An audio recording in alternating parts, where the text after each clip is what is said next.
Hey everybody, welcome back to the Jay's Fifth Down Podcast. I'm your host Jay Gay here tonight with Zach Segars. He is the co-host of the Talk with Broncos podcast. Zach, I appreciate you coming on the podcast tonight, man. Appreciate you. Of course. Thank you so much for having me, Jalen. Yeah. First off, man, it's been a rocky start to the season for Denver. They go out and trade for Russell Wilson in the off season, bring him in, and just trying to find some consistency at the quarterback position, which is something they've been lacking for a couple of years now. So far, they've been struggling a little bit, 3-5 right now. What would your overall assessment be of the team currently as it is right now? Yeah, I think it's just, I think the coaching staff is maybe what's getting the most eyeballs, as is Russell Wilson, of course, for the meme behavior. But I just think, man, it's a shame because the defense is fantastic. You look at just about any season-long metric, whether you're looking at older stats or advanced stats like EPA and DVOA. Broncos are the top defense in the league, or at least among the top defenses in the league. And they're just getting incompetent offensive play. And I think as easy as it is to point that at Hackett, because Hackett's goofy, we don't know who he is. He's probably not the best coach. And I think those things are true. I really think this is a Russell Wilson problem. You look at all of Hackett's off-season comments and frankly through the season as well. He's been consistent in saying that this offense is what Russell Wilson wants to do. I think you look at some behind-the-scenes reporting about Russell Wilson saying he wants to be more like Peyton Manning and a true pocket passer. Um, I even wonder if some of it's him talking about, I'm Mr. Unlimited, and as much as it was a goofy video a while back, it is something he's long talked about with being 5'11", and people always said I couldn't do this and I couldn't do that, and I proved him wrong. And I think that's a sizable part of his mentality. And now you've got him trying to be this pocket passer, and that's just something he's not. A lot of the flaws in this offense, you look at like uh, shotgun runs at bad times or like passing in obvious run situations. Those are carryover problems from his time in Seattle. Those are things that the Seahawks currently aren't experiencing anymore. The consistent factor with that problem is Russell Wilson. Yeah. And so I think while Hackett's a bad coach, if you're looking at like the construction of the Denver Broncos and the big problems, they have bet the next 2-3 years of this franchise on Russell Wilson. And frankly, maybe even longer than that, based on trying to repair the damage that'll be dealt by that contract and everything. And Russell Wilson is maybe over the hill, but I know I'm ranting here. It looks more mental to me than physical. I think you still see the physical ability there. It might not be prime Russell Wilson, but the deep balls are still there. It's not what the problem is he's missing everything short and intermediate. So yeah, that sticks out for me. And it's something that has plagued this Broncos offense tremendously this year. Just note the consistency is lacking. You have guys jumping off sides on offense, and not running wrong route. It's just a lot of things. I just overall it's just missing flow. And a lot of it is falling on Hackett's shoulders because there's some in-game decisions that he's made or not made that have affected some of the outcomes of these games for the Broncos so far this year. So overall, the man, and they got to win over the Jaguars on the 30th of October. Sunday before last, and up in London. So that was a big morale boost, I know, for that team. So getting that win there. But before we get to that point, man, what are your thoughts on Denver trading away Bradley Chubb? Was this something you saw coming, or was this a good move? What are your thoughts on that? Yeah, I think you could see the smoke on that just their off season. I think demonstrated it. You got Bradley Chubb entering a contract year, and what do? They give Randy Gregory a big deal, 14 million a season for the next 5 years. They spend their first pick, and their pick limited because of that Wilson trade. They spend their first pick on an edge rusher, and they take one of their promising young rookies and move him from linebacker to edge. And that move worked great, but still, that's a lot of assets to pour into edge rusher. Baron Browning, you're pouring at least a third round pick there. But the fact that he actually hit and had proven he was a viable starter, I think you could argue that's even bigger investment than what they made with Benito there with the pick 64. So you have three big investments at edge, um, two of which are very clearly for kind of the long-term future. And it already seemed difficult for Chubb to stick around. The moment you heard trade rumors pick up around the deadline after he had put together, this all-pro performance, I don't know what he could have done to stick around. I think the Broncos were cemented in letting him walk. I think even if they were winning games, I think the factor that would have made it more difficult is, man, maybe 9 games of Bradley Chubb plus playoffs is the difference between us being a Super Bowl team and us not. Obviously, that's not the reality we exist in. But let's say we're looking at a 6-3 Broncos team right now, or a 6-2 rather. Um, I think that's part of the conversation. Um, but overall, I think the Broncos weren't bringing Bradley Chubb back after this year. I think they're going to look to make some free agent signings, and that would have canceled it out in the comp pick formula. Um, and so at a point, view the trade from the Broncos perspective. Would you trade 9 games of Bradley Chubb for a first round pick? I think most people would. I think most people would. You also look at how depleted the Broncos running back room is. I don't think Chase Edmonds is a bad running or is a good running back rather. He was getting phased out of that Miami backfield. But the Broncos just need bodies there. That running back room is desperate, and Chase Edmonds helps. They also get a mid round pick. Um, and then you get Jacob Martin, and all of a sudden, okay, Baron Browning and Randy Gregory step into a starting role. That's a good starting edge duo. And Nick Benito and Jacob Martin, solid reserves, as is Jonathan Cooper, the oft forgotten name. So I think you can live with it, especially considering the Broncos aren't contenders. I think it's a smart move. Yeah, I believe so as well. And so you move him to the Dolphins.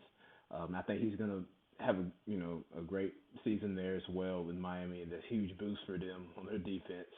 When you add a guy like that, but then again, yeah, like I said, I saw it coming. Man, it's just he injury issues, and he just couldn't really stay on the field that much. So it was something that I believe the Broncos were thinking about doing, for a while now, and they did, eventually get it done. So now we also heard rumors about Jerry Judy possibly being traded, but that didn't happen.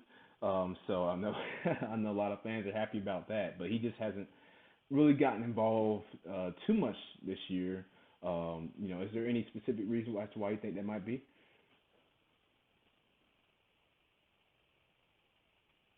Excuse me, I was muted. I actually think he has gotten involved. I think it's been a little rocky for him at his start, and I think the narrative with him also colors things a bit. He's on pace for, I think, a 950, 960 yard season with like 7, 8 touchdowns. Now, compared to guys he was drafted ahead of, like Justin Jefferson and CD Lamb, and that's not super exciting. But that's still good production at the receiver position. I think, frankly, the Broncos' bigger problem at receiver is Cortland Sutton.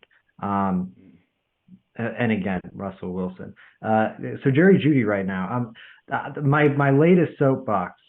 People who know me in Broncos country know I get on different soapboxes. In the past, it's been that Drew Lock is not a good quarterback and they need to move off him. Right now, it's that Russell Wilson is the problem and that Jerry Judy's getting underrated by a lot of Broncos fans because he had the drops early in his career and Broncos fans gave up on him quick. This man is first in the NFL right now in yards per route run against man. That's a great stat because it's factoring in how frequently are you getting open slash how frequently are you getting targeted, right? You're not going to get targeted as much if you're not open as much. So how frequently are you getting targeted in those situations? How often are you catching the ball in those situations? And then what are you doing after the catch? How difficult are these catches? Are they just screens, whatever? It's a great all-in-one stat. First right now against man coverage.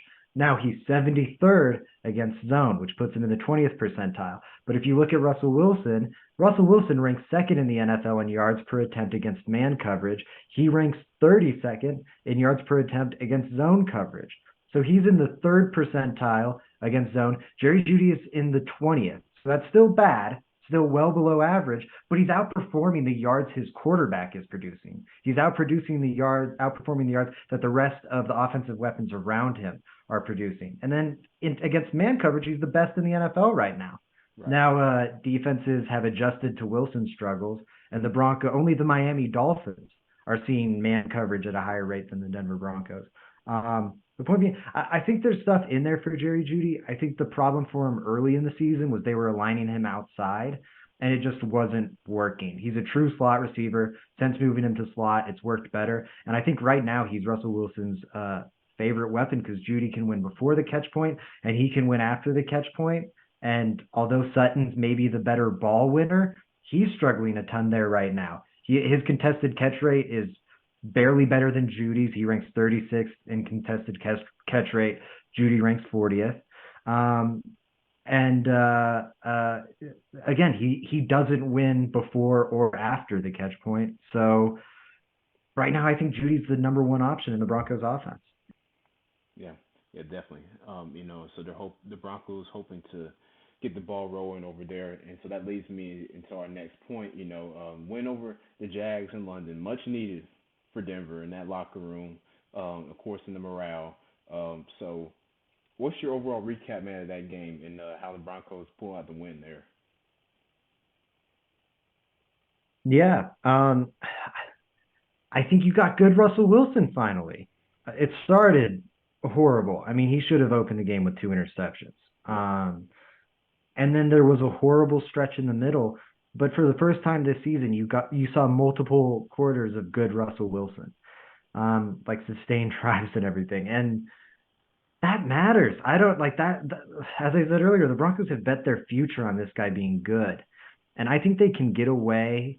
Like they can live with it if he's just like fine. It'll be a bad trade and it will have sucked and whatever. But if he just gives Denver okay quarterback play for the first time in 7 years, like it'll be like swallowable. If it goes as bad as it was the first 5 weeks or like that Colts game, man, Denver's going to be left in ruins. These people are going to rise up in anarchy and burn the city to the ground. It's like he has to figure some stuff out.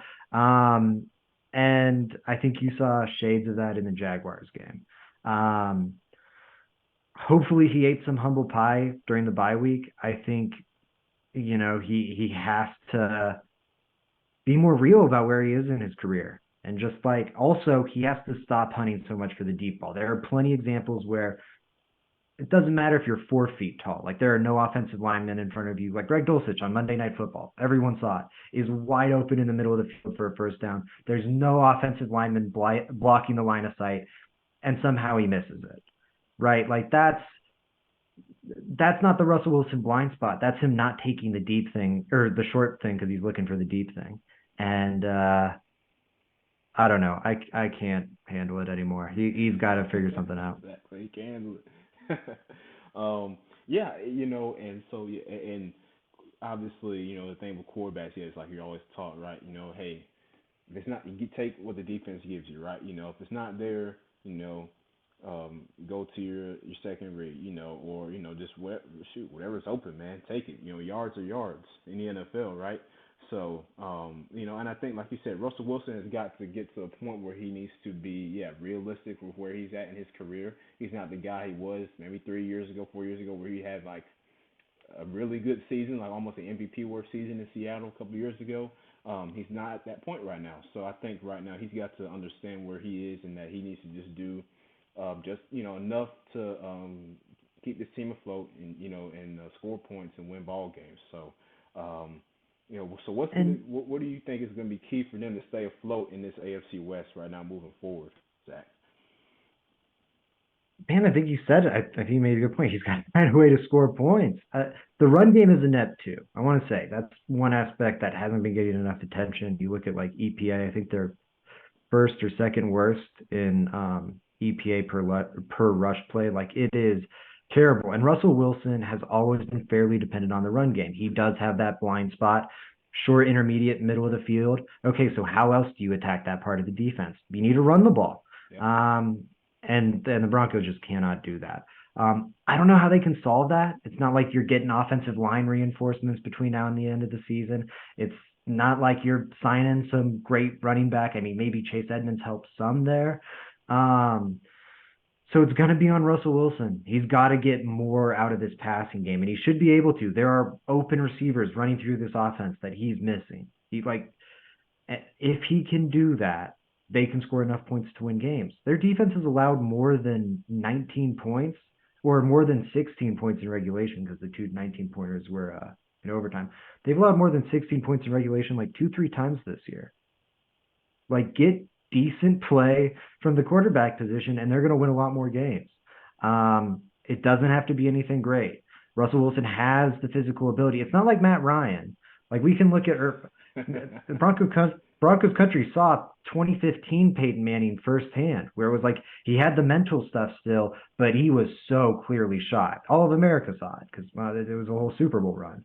Um, Russell Wilson's not there physically. He's got enough gas in the tank physically. It's a mental regression unlike anything I've ever seen. That's what he's experiencing right now.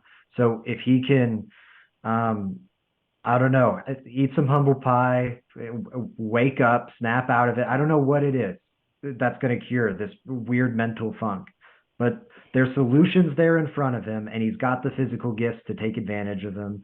So go back to being Russell Wilson. We're all waiting for it. Yeah, yeah, we're all waiting for it. Broncos country and the rest of us NFL fans here. Because like I say, when I saw him, of course, getting traded to Denver, I'm like, man, this is just what the Broncos need. They got their quarterback, and Russ is gonna, he's gonna go off, man, and this is gonna be not seeing that. But again, they take on the Titans on Sunday. And yeah, the Titans coming off a loss against the Chiefs on Sunday Night Football. So we think it's going to be the key there to get that win over Tennessee, and try to get a streak there going again. Yeah, I think it's possible. Tennessee is a good team, but also a vulnerable team. Like Vegas opens the line with the Titans favored by -1.5. And the Titans are the home team. So that's Vegas saying home teams typically get 2 to 3 points for home field advantage. So that's Vegas saying they think the Broncos are the better team here. Um, they're daring everyone to take that Titans line. And I'm going to be one of those fools that takes the Titans line, honestly. Gun to my head, I would bet on the Titans. I think they'll win this game. But they're a beatable opponent, and I think there's something to be said for Vegas putting that fishy line out there. Um, if the Broncos win that game, the next two games up are the Raiders and Panthers. Granted, they lost to the Raiders the first time, but the Raiders it seems like they're trying to lose. Like it is Yeah. crazy how they're blowing these games. I think the Broncos should hopefully be able to split with them, and then you get the Panthers, who are I think the worst team in football right now. Um, it's possible to take care of those three games, and then all of a sudden the Broncos are right in the thick of the AFC wildcard picture. Um, it's going to be after this week. It looks like it's going to be a ton of like 5-5 teams, or what would it be? No, 5-4 and 4-5 teams tied in that spot. And the Broncos could be right there at 4-5. Now they've lost all the tiebreakers, but Broncos country things have been so bad for Broncos fans over the last 7 years that if this team is even like in the conversation in December or early January for Week 18, um, that'll be a win. That'll be a win. And I think the door's open for that, even if the tiebreakers make it pretty unlikely they ultimately make the playoffs. Yeah, yeah, and like you said, that'll just be a win within itself, for the Broncos who haven't seen the postseason, I believe, since Peyton Manning retired after Super Bowl 50. I believe it was the last time they made it to the playoffs, so they want to get back to that point. Now we saw a recent hiring of new interim head coach. Of course, the Colts fired Frank Reich after 5 seasons. Just not a good season there for the Indianapolis. Kind of in a way similar to the Broncos. Just kind of just struggling to find a flow offensively, and they've had their inconsistencies there. So they fire Frank Reich and they bring in Jeff Saturday, former center. He played a while with the team there, and and was a high school coach here in Georgia for Hebron Christian Academy. Now he is the interim head coach for the Colts. Zach, what do you think about this move, man? Bizarre. I heard he was, and maybe you know better than me, 20-16 as a high school head coach. That's right. That's correct. He's like a 500 high school head coach. That's crazy. That's 2 seasons. I just can't. I can't wrap my head around it. If I'm being honest, feels like the Colts are maybe trying to lose games. I personally love it because, okay, talking about Russell Wilson having to snap out of his mental funk. Um, Frank Reich, I think, has done a good job taking on some reclamation projects. Matt Ryan one didn't work out, but got with a rotating cast of Jacoby Brissett, Philip Rivers, and Carson Wentz. The Colts had 3 straight years of borderline top 10 offenses. Yeah. Like, sign Denver Broncos fans up for that. Oh, how sweet that would be. I can't tell you last time the Broncos were a top 20 offense. Goodness. So I love it on that front. Going to Jeff Saturday, are they trying to lose games? All I can think of that, or are they trying to woo Aaron Rodgers? I saw that conspiracy out there today. And as crazy as it sounds, heck, it makes more sense to me than trying to win games with Jeff Saturday as your head coach. It doesn't make sense to me. Jim Irsay, I heard Zach Kiefer, the Colts beat writer for The Athletic, put it so well today on the Athletics NFL show.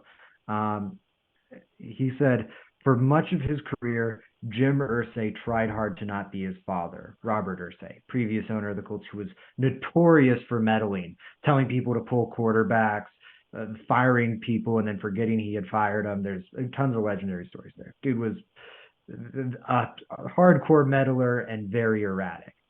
Um, and so you see Jim Irsay takes over the team. He hires Bill Polian, and Bill Polian ushers in a decade of stability. And then eventually, like the Grigson thing's a disaster, but then he gets Ballard, who is just like the most steady, conservative front office guy ever. And he had his hands off it. The last 4 major decisions made by the Indianapolis Colts have been made by Jim Irsay. And that's a problem. That's going to make the job a lot less appealing to the next GM and a lot less appealing to the next coach. Because getting rid of Carson Wentz, that was a Jim Irsay decision. Benching Matt Ryan, that was a Jim Irsay decision. Firing Frank Reich, that's a Jim Irsay decision. Hiring Jeff Saturday, that's a Jim Irsay decision. So the Colts, who I think because of Peyton Manning, because of Tony Dungy and Jim Caldwell, because of Bill Polian, had a decade and a half. Andrew Luck, too, deserves mentioning there. Reggie Wayne, a decade and a half of stability and consistency, are suddenly looking like one of the more toxic franchises in the NFL right as they get set to enter the hiring scale or cycle. It's a big red flag for Indy fans. Yeah, and there were reports going around today, of course, that the coaches on the staff, who have been they've had quite some experience in the NFL coaching, particularly guys like Gus Bradley, being one of them. The former head coach himself, who was the defensive coordinator for the Colts. And a lot of people are wondering, especially the word around the building is like, why weren't we even considered? For that position. Even as a fan out, looking in on the outside, like, you got Gus who was the head coach in this league, so I guess it's that personal tie, I guess, with Jeff. I don't know. Like you said, it's a very bizarre move for Indianapolis. So I don't quite get it, man. But hey, it's the Are NFL, they right? aren't they? Don't you think they're trying to lose games? Like that seems like a move to get a quarterback, right? It makes sense. That's the only thing that I think does. Like, hey, we've got 3 wins right now. Let's make sure nothing else happens, and we'll get a pick between Levis, Young, and Stroud or Hooker. I think they've had a different quarterback every year, and Jim Irsay has been driven to the point of madness. And screw it, let's blow it all up, and let's get one of these guys. Yeah, I think that's probably the Colts' best option at this point because again, you're going from year to year, quarterback to quarterback to quarterback to quarterback, and it just isn't. It's not working yet. Somehow, yeah, like you said, they're maintaining that borderline offense, top 10 offense. But again, isn't translating to the success they want to, and these older vets that they can bring in just not working.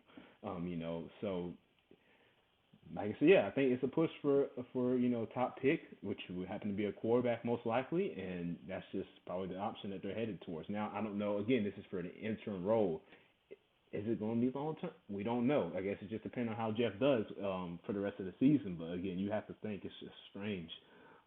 So very strange, man. But Zach, Why not hire Reggie Wayne? I Sorry, I know no, where no, you're signing no, up, but Reggie Wayne's a wide receiver coach on the roster or on yeah. the team. Why not make him the head coach? I don't know.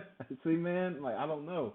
It's just crazy, man. Like I mean, NFL is really weird. I mean, you got Russell Wilson doing high knees on the plane, and then you got like the Colts hiring Jeff Oh, goodness. Saturday. Like I don't, I don't know what's going on in the NFL, man. Right now, it's a different league we're in right now. So, um, but it is entertaining.